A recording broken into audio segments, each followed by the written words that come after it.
What's up guys, this is Miasin and today we're going to be going over the best board breakers that you can play right now post Duelist Advanced. There's honestly not that many. I think we're only going to be covering like 27 or something cards. And the main reason for that is because this doesn't really feel like a board breaker format. Like a lot of people, they're, hand looping you. I mean, whether we're talking about Raziel or they're making like super layered boards with Malice, or they're doing, they're summoning, unaffected by card effect monsters in the case of Moonlight. Unless you have like super specific board breakers, you don't really want your opponents to end on these kinds of boards. It's not gonna end very well for you. So yeah, we're still gonna be going over all of them and we're going to be ranking them in these 4 categories. So the best ones, the ones that are pretty decent and potentially worth considering, the ones that are a little too niche, so not really playable for everyone, and the ones that overall are just not worth it. Doesn't necessarily mean that the card themselves aren't good, but I would try to not play them. Anyways, before we go any further, friendly reminder, of course, to smash the like and subscribe button. Really motivates me a lot to keep making videos like these. And also check out my Moonlight spreadsheet. It is on my website, yacineygo.com, the very first link at the top of the description box below. And shoutouts to my sponsors. So the first card is a Change of Heart. This card's pretty bad. I mean, you might as well just play Chaotic Elements with Vados at this point. It's completely terrible. It's not like I can really think of like a lot of monsters that are really worth stealing. And if you're relying on this, as a board breaker, what are you doing? Like, it's just like, are you targeting Detonator just so that they can self-destruct and then revive back with Twins of the Eclipse? It feels like it's complete garbage, and also it's just overall going to be getting negated more often than not, so it ends up acting as a 1-for-1 trade that I do not think is in your favor. Soul Release is another one that just isn't worth it at all. Regeki, not really good. A lot of people think that this card is good against Vanquish Soul, but it really isn't because, the Link one, the Link one is the only one that will not be protected by the Field Spell or the Trap card. But yeah, I mean, they've got 2 cards, quite literally, that protect them from Regeki, so you really think that this card is worth playing against them? Probably not, huh? And obviously, it is complete trash against Malice and Raziel and Lunalight for slightly obvious reasons. Lightning Storm is decent. Same thing with Harpy's Feather Duster. Duster being a little better just because if you Bestial or Nib or whatever, or Phantasma your opponent, then this card is still alive. Lightning Storm, not necessarily, but sometimes Lightning Storm is better, depends on how you deck build. Honestly, against like Raziel, they're hand looping you, right? And they're searching Nibiru and stuff like that, so you really think that these cards are that great? They can be played in tandem with hand traps. Super Polarization is very niche because it is complete trash against a lot of decks. Like against Malice, I actually think the card's really bad. I don't understand why people say that it's good. You gotta play a lot of Super Poly targets for this card to be playable in the first place. And then against Raziel, it's obviously unplayable because you're getting a hand loop for 2 if you're not hand trapping them. And I'm assuming that you're not gonna have hand traps because, you have to vomit a lot of cards out of your hand, and then you also have to discard a card with Super Poly. It feels a little too card hungry to my liking, so like obviously Steven Santoli played this in his Crystron deck list with Horus. It's the kind of thing that might have worked for like Weiss Rhode Island, but I don't really think it's worth doing anymore. Especially again against decks like Lunalight where you can't even Super Poly the boss monsters away. So yeah, it has a lot of dead applications. Now Herald of the Abyss is a really interesting one, and the reason why I say this is because there is something specific about the way it is worded, I guess. So Herald of the Abyss obviously makes the player send the monster to the graveyard. There is an inherent escape route because you gotta declare like a type and attribute, and if your opponent has like another matching type and attribute, he can just choose whatever monster he wants to send to the graveyard. However, one cool thing about the Herald of the Abyss that a lot of people don't know is that for the rest of the turn, your opponent cannot activate the effects of monsters with the same with the sent monster's name. So if you go, okay, activate and then call, I believe it's Dark Beast Warrior for Liger Dancer, and your opponent has 2, your opponent has to send 1 Liger Dancer to the grave, and then your opponent cannot use the effect of Liger Dancer for the rest of the turn. So this actually behaves as a better sales ban to some degree because you're getting rid of 1 Liger Dancer, and then you're preventing the second Liger Dancer from using its effect. And also, Herald of the Abyss is you can only activate 1 per turn, so if you draw 2 copies and the first one gets negated by Silverhound, you can just use another one.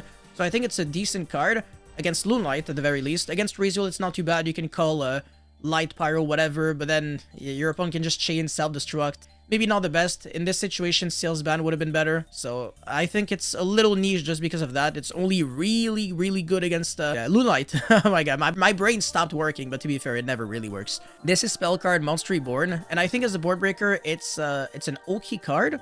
It's pretty good against Mitsurugi, and it's good against things that have stuff in the graveyard. Like, I mean, against Fiendsmith base decks, it's obviously decent, but it's also super, super niche. However, one cool thing about this deck is that, this card is that it's flexible for going first and second. And it's actually quite good in decks like Evil Twin, where, you know, you get nibbed on your Link 4, you can actually just use this as a real Monster Reborn. So on your own turn, you revive back the Link 4, and then on the opponent's turn, like, it's no longer under its own restriction of, oh, it cannot activate its effects. So I think this card is actually kind of cool for these purposes, and it's, you know, it does a lot of different things because of how flexible it is, since it is a quick play spell card, but its power level is not necessarily the highest. So I think I'm gonna have to keep it in niche, even though I personally love the card. I think it's a great card, but I really want to keep the best and the decent categories for, you know, the absolute best cards out there.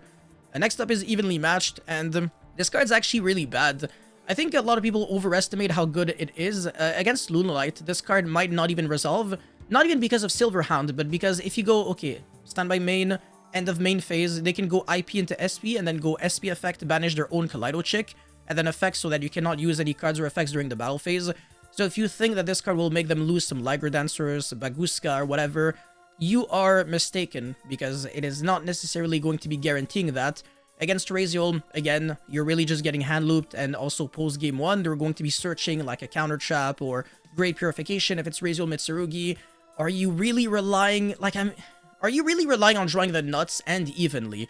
That's my problem. And also against Malice, like, this card only really shines after they started using all their Monster Reborn cards, because otherwise it really just does nothing. Like, if you use it when they have, like, 1 face-down trap and then 2 Link monsters on the field, it's not really good, right? You gotta play into their board and then crash all of your monsters and then go evenly when they have, like, 6 Links or something on the field, which is extremely unrealistic. So by the time this card is, you know, worth utilizing, it's probably already too late and you're not in a great position. And you're really not evenly-ing the match. You're definitely still behind. So I don't think this card's really worth it, but it doesn't mean, again, that the card is bad. I think the card is going to be worth playing again in the future. Triple Tactic Talent is, I mean, as a going second card, honestly, not even that great. I would consider it at the very top, probably, or somewhere here in decent. Depends on the deck that you're playing. But a lot of people are not even main decking Talents. They're only really side decking it for when they go first, very specifically, because their deck is like super resilient, but they want all the board breakers to be there for, you know, going second. But to be quite honest with you, I might actually still have to keep Talent in the best category, just because it is flexible for going first and second, and that is pretty nice. Okay, spell card, hold on a second, Soul Exchange, there we go. Hold on a second, you can't tribute Liger Dancers with this, huh? I don't think it, like, affects the player. It's not like, I still need to double check, but I'm pretty sure, like, monsters that are unaffected, they can't be tributed, huh? You can tribute monsters your opponent control, yeah. I don't think... If it allows you to tribute over Liger Dancers, then this card would be probably really insane, but yeah, I don't think that's the case. And if this card ever becomes a quick play spell, which will never be the case, but it should be... Oh my god, imagine. Then the card is gonna be, like, by far the best, but... obviously, its effect is kind of insane. It's a Monarch Stormforth multiplied by 2. Forbidden Droplet is somewhere in the best section because of how flexible it is. There are a lot of cool, unique things that you can do with Droplet. Obviously, the fact that you can use it after you search for something, and then use turn player priority. And if your opponent doesn't have a spell or trap to respond to, then you can't respond with Droll, meaning that you get to delay the Droll by 1 more search. That's pretty cool. That saved me a couple of times. So that's one nice play that you can do with that, but also like some damage steps, shenanigans. It's a really versatile card. It's not like the most powerful card in the world. And honestly, unless you're playing Crystron, I don't really recommend playing this card, but to be fair, out of all the board breakers out there, it's probably one of the better ones that you can play.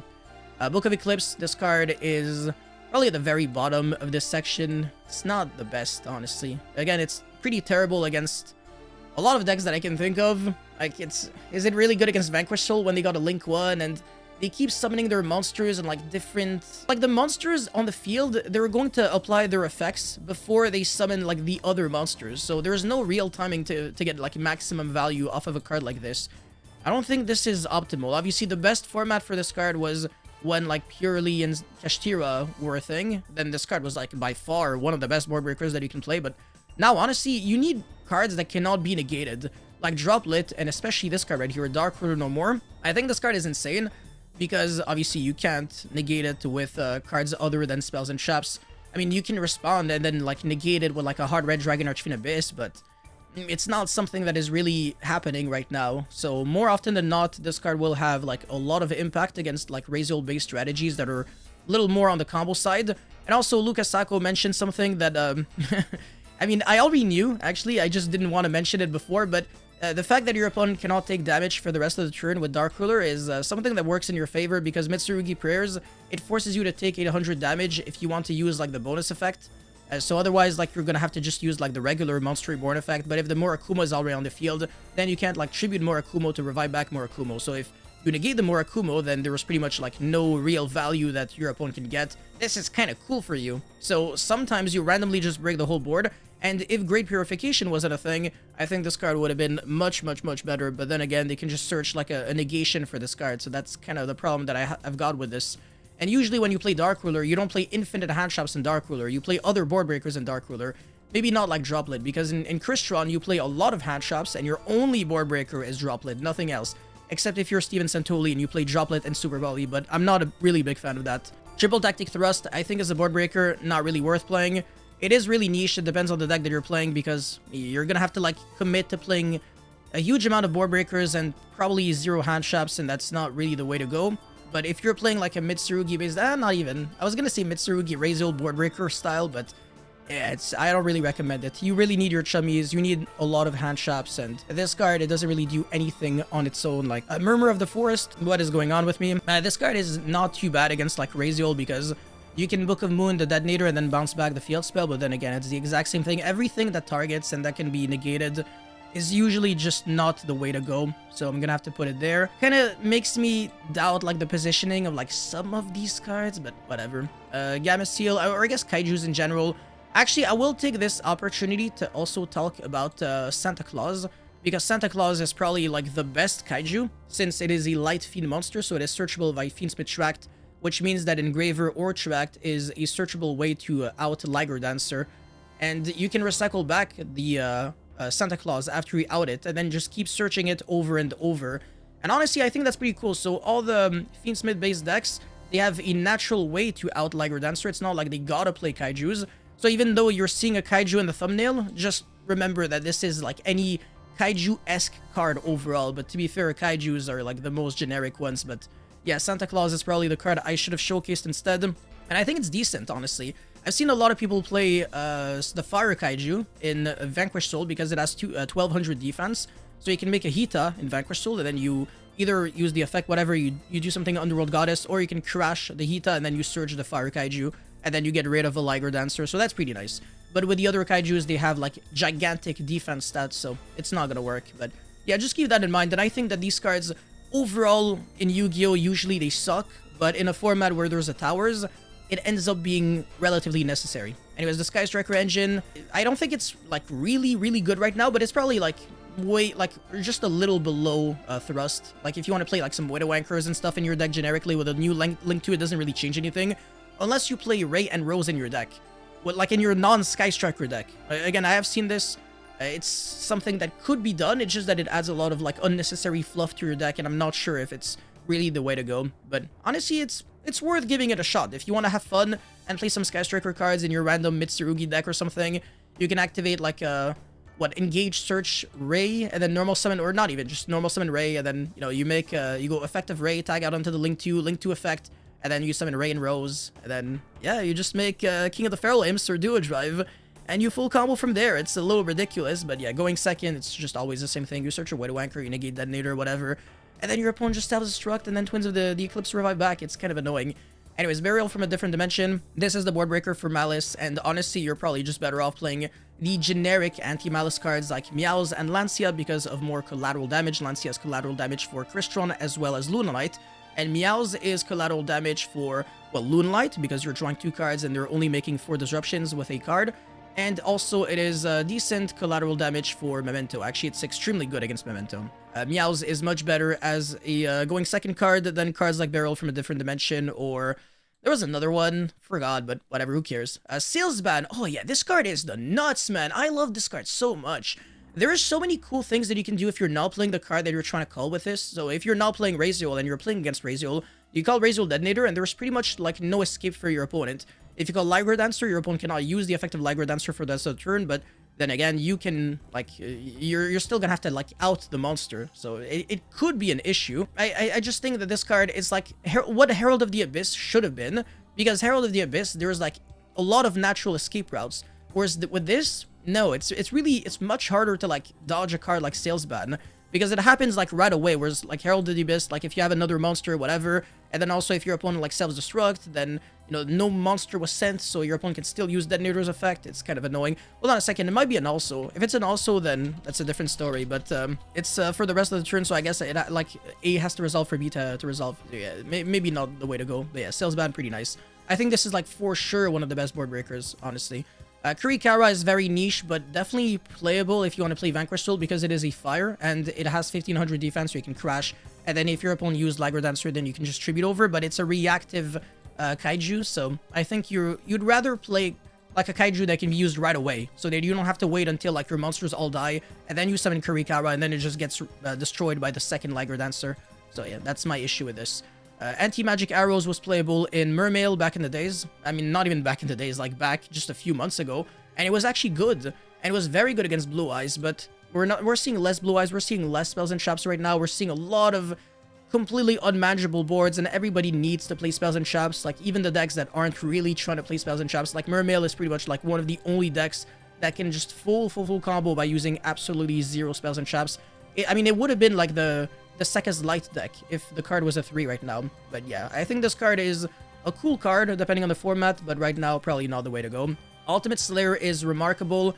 I think this card is a must play if you have space in your extra deck, because there's Valon, the Psychic Sky Blaster now.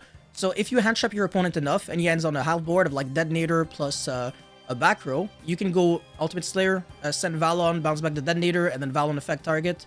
And then it's probably going to be an Imperm, or could even be like a Call by the Grave if you Impermed or Impulsed your opponent, and then he had to make like a worse board. So I think this card is like ultra flexible, and it's a much better ultimate Super Poly, honestly, because for Super Poly to be good, your opponent has to make like a good enough, like a lot of monsters, but that are also like all Super Polyable. So it's really easy to play around this card. Whereas for Ultimate Slayer, whether your opponent full combos or half combos or whatever, like even like the smallest boards are still, you know, you can still hit them with Ultimate Slayer. So yeah, there's like no way for this card to ever be bad, and I think it is for sure among the best. If not, like maybe the best, I don't know. Dino Wrestler Pankratops is not the best right now, but it's gonna be really good against Yummy. So yeah, just keep that in mind. I'm probably gonna have to put it there or something. Actually, yeah, probably at the very bottom. Maybe here. There you go. Metaltron, this is also really good. Reminds me a little bit of like Ultimate Slayer in a way, because it's also very good against Raziel. Or I guess like if you have the extra deck space, then you can just play generically against a lot of decks. And if you, again, if you're going first against like Vanquish Soul, or if you're trying to like stop the Holy Sue, you can, and if it's a mirror match, then you can target their Holy Sue and then you summon your own Holy Sue, and then you can play literally from there, because you don't banish and then it's negated, but then you link it off into the link one and then you recycle it back. There's some cool things that you can do. I think this card is really nice. Obviously, it's not super accessible to everyone because of the extra deck space. Xyz's Encore is, there's technically some considerations for this card, because you can use it on Castel to prevent Harpy's Featherstorm from being live, because you have turn player priority on the draw phase. That's honestly the only real reason why you would ever want to play a card like this over any other like better board breaker. Like these cards, they're basically always guaranteed to do something. Whereas with this, it can be a total failure, because your opponent can go like turn 1 Castel effect, detach 2 materials, and then shuffle back one of his own face-up cards into the deck, and then he has no material, and then Xyz's Encore cannot legally activate its effect. So that's a little stupid. You're gonna feel really dumb if it's like your only win condition. If your opponent if you hand trap your opponent, and then your opponent goes like, okay, talent, look at hand, like he doesn't even have to like, you know, rip the Xyz's Encore. He just knows for a fact that he can afford to play around it super easily by doing the Castel play that I just mentioned, and then you lose the game. So yeah, honestly not a big fan of this card, just because there is like a loophole, just like Herald of the Abyss. It's really like the same explanation, but I think there's probably a better reasoning overall to play a card like Xyz's Encore over this, considering how popular Featherstorm and Castel really are right now. It's honestly a really big problem. So if anything, you may even want to argue that it's a decent card, honestly. It's really not too bad. And then finally, we've got Lava Golem, which usually I would say is really bad, but I would still probably consider it a niche card. It is, I mean, it has like a really huge defense stat, so it's not searchable by Hita. That's a really big problem. But it does out double Liger Dancer, and a lot of people are playing 2 Liger Dancers in their extra deck, so their follow-up game is horrendous, like actual garbage. They can still kind of make a third one, even if they play 2, because they can go like, okay, Black Sheep effect in hand, recycle back to the extra deck, and then they can, okay, it's gonna take like 10 years, but whatever, you get the point. It's not the best. So yeah, if your deck can play Lava Golem, maybe consider it. If you can search it, that's even better, but it's not the kind of card that is like super easy to search, so that might be a little frustrating. But yeah, apart from that, I mean, that's pretty much it for this tier list of the best board breakers. You guys let me know how you feel about board breakers, I guess, right now in the current format. And do you think they're better than the hand shops, or do you think you cannot afford to play board breakers without a hand shops in the first place? I want to hear your thoughts in the comment section below. Thank you so much for watching. Don't forget to like and subscribe. And I'll see you guys very soon. Peace.